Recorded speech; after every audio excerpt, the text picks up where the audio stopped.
think we all feel a bit depressed about it being an election year, particularly because it becomes very much sort of this internal two-party banter.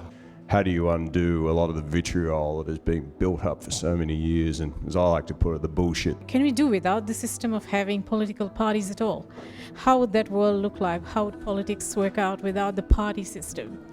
There is often such argument between the two parties. Instead of looking at trying to solve a problem, they simply say that each one is wrong. So rather than have the two political parties where everybody's fighting each other, just have a problem, have a brainstorm and solve the problem. One of the things we were talking about is, do we do away with the idea of voting, or alternatively at least make it not as compulsory?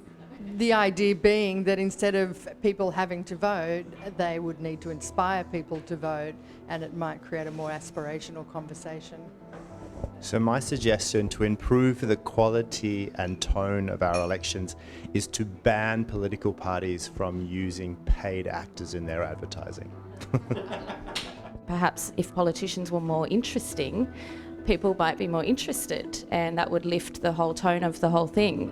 So Katrina's example was, Arnold Schwarzenegger, and people can relate because it's not just a boring politician. The other night I was watching Lee Sales interview Hillary Clinton, and I think one of the really scary things is how bad it could get. Like, it could go way downhill really fast at the next election if we've got international interference and we've got social media strategies and tactics that seem to have a great hand in the US election. So I'm a little bit worried about the fact that it's pretty bad now, but it could get a hell of a lot worse.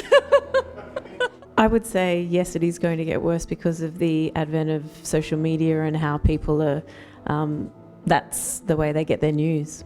And who knows what is true and what's not. That said, I mean, we watch the TV and we're, guided by the TV and what, the reporters say, and really, should we believe them?